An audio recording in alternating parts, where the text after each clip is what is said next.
So in the village of Wellington, and not in England, but in Florida, it was home to about 61,000 people and was about a 3-hour drive away from Disney World. And within this town was a subdivision called the Runway. And the reason why it was called the Runway, because there was actually a highway that ran through the town, and in this town lived Marlene May. Marlene May was born in 1950 and got married at the age of 16 and went on to have 2 sons named John and Joseph. But unfortunately, things with her baby's father didn't really go well because they were just so young, so then she ended up getting a divorce at the age of 20. But shortly after the divorce is when Marlene would meet another man by the name of Mike Warren, and the two ended up dating for a couple years and got married in the year of 1972. Mike and Marlene lived in Florida, where they took care of their 2 sons and even owned their own business together, which was a car rental dealership called Bargain Motors. Marlene also had her own side hobbies, such as making clown paintings and clown figurines. That was like one of her favorite things. She loved clowns. So this was just like another way that Marlene would make money on the side. But unfortunately, in 1988, John, Marlene and Mike's oldest son, had unfortunately passed away in a car accident at the age of 22. There was a lot of emotional tension between everyone. Marlene and Mike ended up having a lot of issues where Mike turned very cold. He didn't want to talk about his emotions or want to talk with anyone. And even the youngest, Joseph, he ended up leaving the home at 18 years old. And even at the time, Marlene and Mike were still very young themselves. They were only in their 30s. But on May 12th, 1990, so now it's 2 years later. And around this time and over the course of the past 2 years, things within the family dynamic got a lot better. Mike and Marlene started to figure out some of their issues and talk a little bit more, whereas Mike and Marlene were also able to rekindle their relationship with their son Joseph, to which Joseph even moved back into the home. Mike even started to work part-time on the weekends at a race tracking site, so every weekend he would be going out to the racetracks, and that was just something that he had as a hobby on the side. So on this day of May 12th, 1990, this is when Marlene decided to make a big breakfast for John and all of his friends. So that's when Joseph invited over all of his friends that morning, and they all had breakfast. And at the time, Mike also wasn't there because he was out at the racetracks, and so it was just Marlene, John, and his friends. So they're all sitting down at the kitchen table just eating, and then that's when they start to hear a car pull up in front of the house. And if you guys have ever heard the sounds that like tires make against gravel, there's kind of like this crackling sound to it. And so at first, no one was really thinking anything of it. They just kind of thought like, oh, maybe it's for across the street, or maybe they're turning into the driveway to turn the other way. And parked outside was surprisingly a really nice car, a white Chrysler LeBaron convertible, which around this time in the 90s, it was worth $20,000 brand new. Now, if you were to convert that to today, it would be around $50,000 brand new. So this was a really nice car. But at this point, Marlene kind of saw the car. She just kind of saw the car drive past, but didn't really see the car go into her driveway or park out front. So they're all at the kitchen table, they're just eating, and then that's when all of a sudden they hear a knock at the door. So Marlene gets up from the table and she goes over to see who it is. And when she opens up the door, that's when she would see someone standing right in front of her with a full head to toe clown costume on. The person was wearing not just the clown costume, but also the ruffle collar. Their face was painted completely white, and they wore a big red nose as well as an orange and red curly wig. And in one hand, the clown standing in front of Marlene was holding 2 red balloons, and then in the other hand was a basket of flowers. One of the balloons read, quote, "You are the greatest," and the other one was Snow White and the 7 Dwarves. That's when this clown would reach into their pocket, pull out a .38 handgun, and shoot Marlene in the face. Joseph then heard this loud pop, so he immediately started running towards the front door, and that's when he would see his mom on the ground and bleeding from the head. He said that he looked through the front door and he saw this clown walking away, and the clown had even left the flowers and the balloons at Marlene's body before they turned to walk away. And at this time, Joseph also had a broken leg. So he was trying to chase after this person, but this person in the clown costume, they continued to walk extremely slow to their car. And then they got into their car, which at this point, the front door was already open and the car was still running. So the person in the clown suit slowly got in the car, and they even slowly turned at Joseph at one point as he was struggling to chase after them, and then just turned their head forward and drove down the road. After this is when Joseph's friends ran outside, and even neighbors came out of their home just to see what was happening, and they all immediately called the police. When Joseph was talking to the police and giving his identification of what this person looked like, he didn't really know what to say because he thought that this person could have been a man, could have been a woman. This person was wearing white face paint, a big red nose, a wig, and the only thing that Joseph could really remember is that this person 100% had brown eyes. She went to answer the door, and it was a clown with balloons and a little basket, and we heard this loud boom. Well, the clown didn't say anything, but she said, "Oh, how nice," when she was reaching out for them. To me, it seemed like a man. Why? The big hands and the size of the person.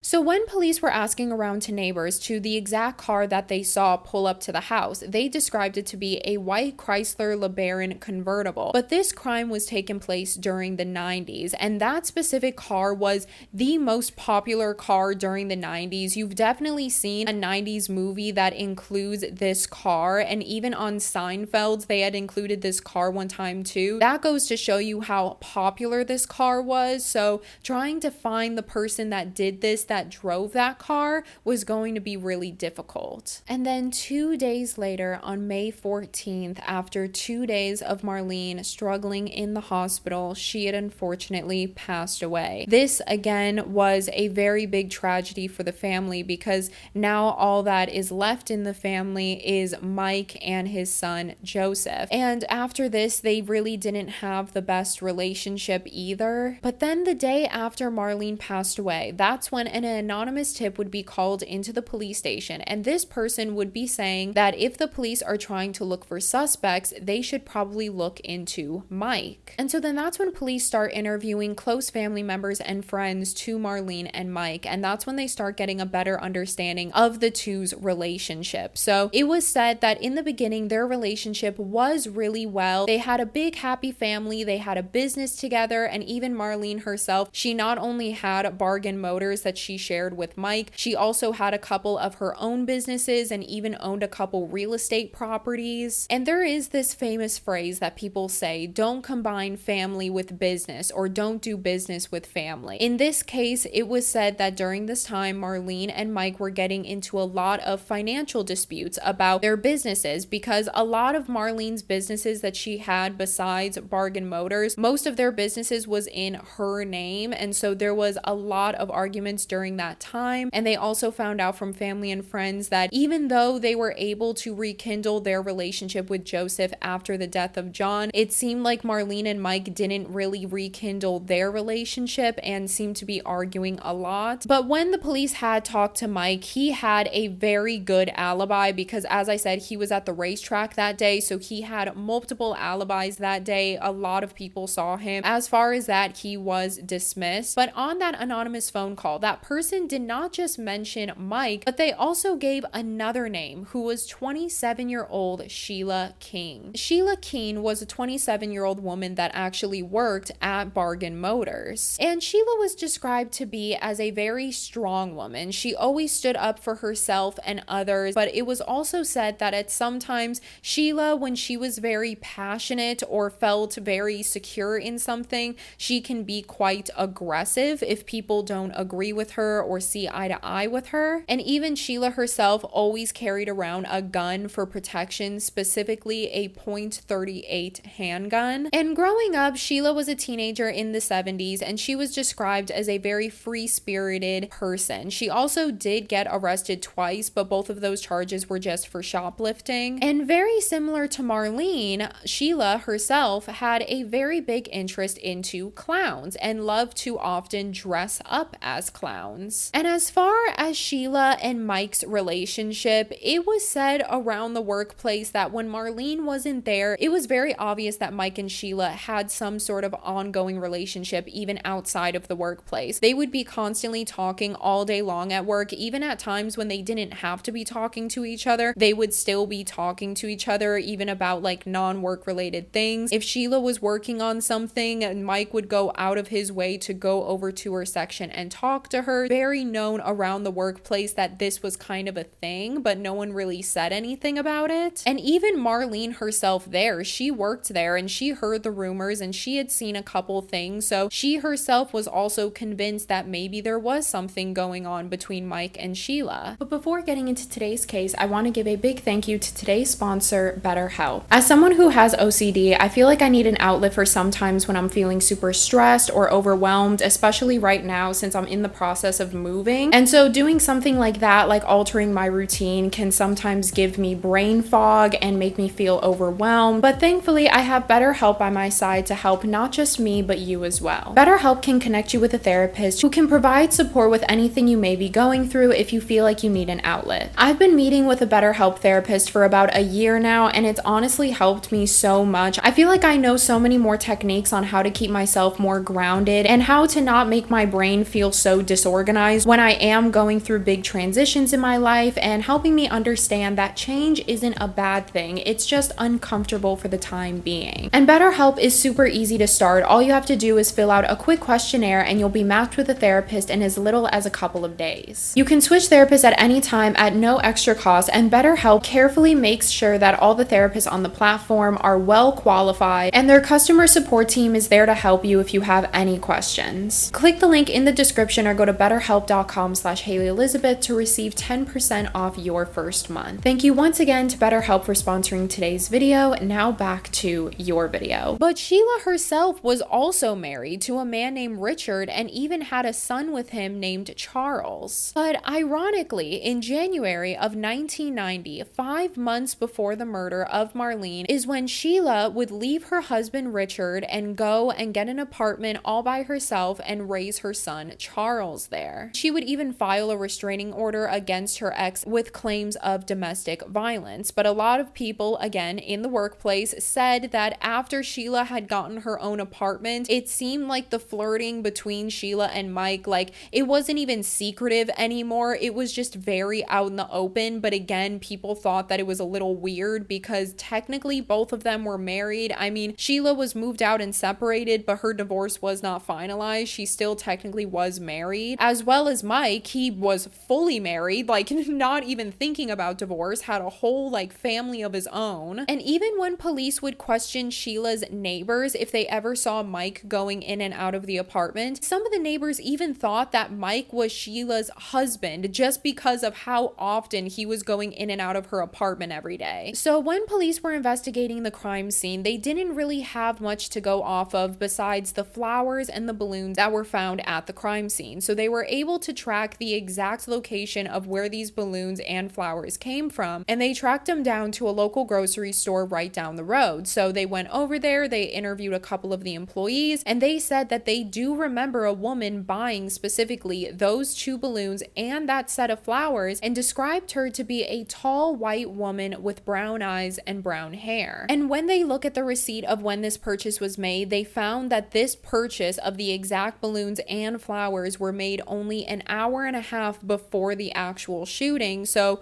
most likely the person that bought these items is the person that committed this murder. That's when the police also start going around to local costume shops in the area, and they start asking around if they have seen a white woman with brown eyes and brown hair buy a very specific clown costume. And there was one costume shop that the police went into where they said, yeah, there was a woman that came in like not too long ago. She was tall, she was skinny, she was brown eyes, brown hair, and the police even showed them a picture of her, and they agreed that yeah, that kind of looks like her. And they said that when she came in, she bought a clown suit, white face paint, a red nose, like a clown nose, as well as an orange and red wig. And if you remember, the clown that was in front of Marlene's home that day was wearing a red orange wig. And also, this costume shop that the police were at right now was only less than a mile away away from Sheila's apartment. So when the police went over to Sheila's apartment to ask her a couple of questions about the morning of May 12th, she said that she was just working her usual shift at Bargain Motors. For some reason, I don't think the police ever followed up with the people at Bargain Motors to see if her alibi was true and if to see she actually was there that morning. But on May 30th, 17 days after the murder, that's when the police finally find the vehicle that was seen at the time of the crime. When they found the car, it was just parked in a random parking lot, sort of abandoned, and when they looked through the car, they ended up finding orange fibers of what seemed to be like a synthetic wig. And then along with the orange fibers, they were also able to find brown strands of hair. Now, even though the police did have these brown strands of hair, it would be enough to test for DNA and see who it belongs to, but this was also during the 90s, and so the technology that they had back then is nowhere near as progressed as to what we have now. So even though they had this DNA, they didn't really have much to do with it. It's been a tragic thing, and it's been like living in hell for the last year that it's happened. I feel like I should say something to at least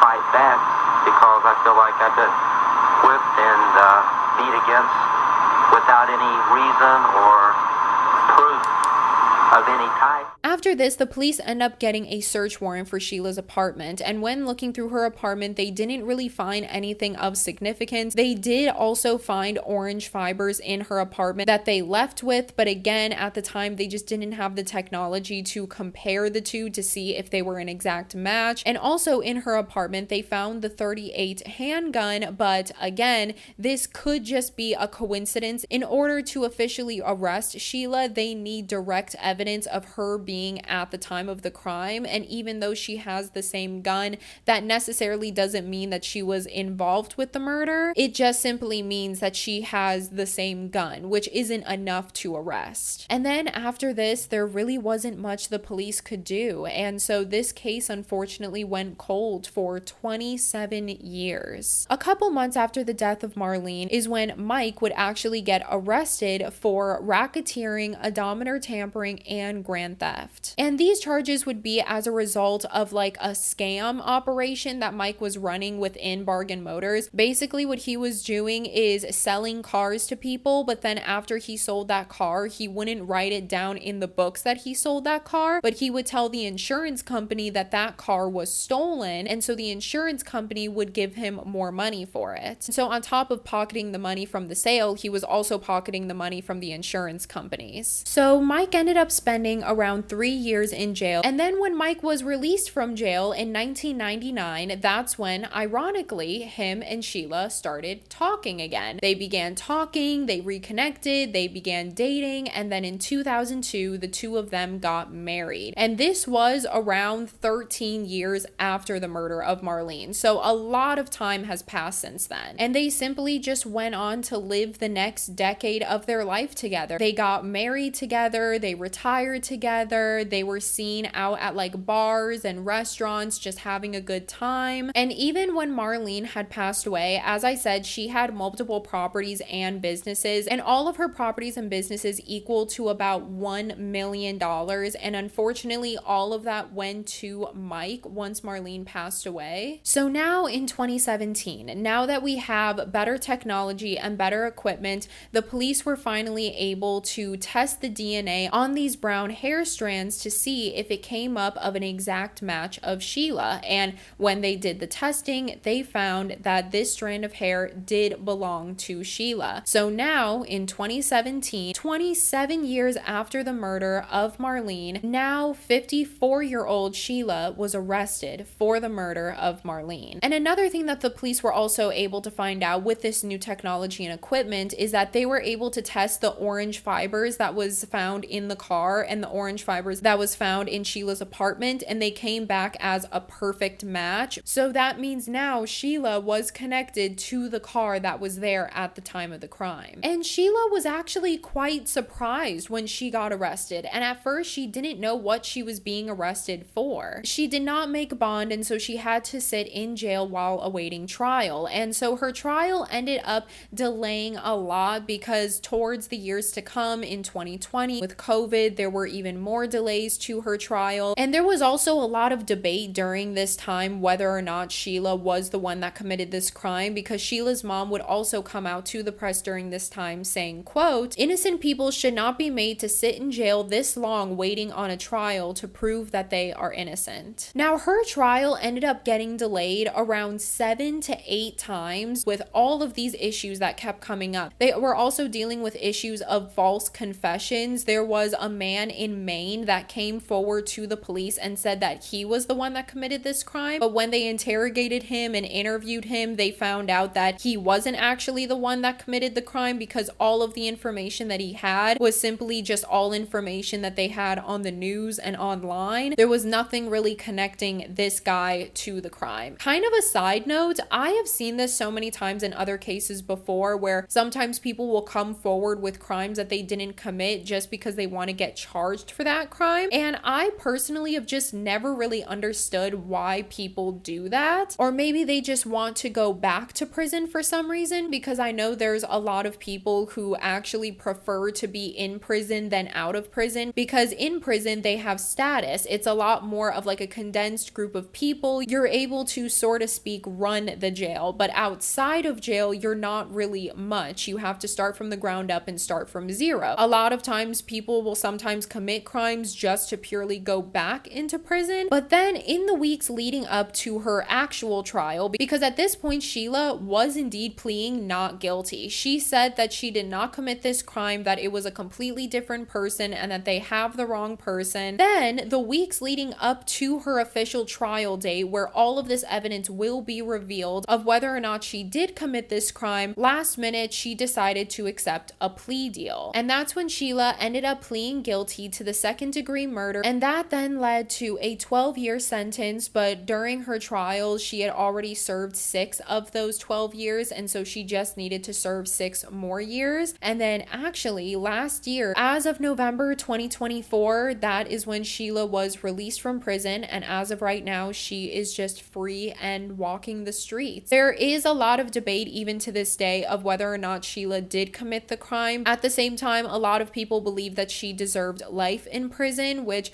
I feel like in a situation like this, especially in a case of murder, it would make sense to give the person life in prison, especially because now Sheila is a lot older. She's 54 years old. Sheila, since she was found guilty, had gone so long, 27 years without ever being caught. That also means that she had 27 years to bring justice to the family and help relieve the family's nerves and come forward to what she did. But she didn't do that for 27 years. She just kind of waited around until the time came that she would be caught for this. But that is the end of today's case. If you guys found this case interesting, make sure to give it a thumbs up and subscribe. It was kind of a shorter case today just because I thought this one was very interesting, because she had been caught so long after and wasn't even given a life sentence for a murder. This did happen back in the 70s to 90s, so there's very limited sources that we have on the case. The most that we have is really just her recent trial. But yeah, that is the end of today's case. I hope you guys have a wonderful rest of your day today, and as always, I love you, I love you, I love you, and I will see you guys next week.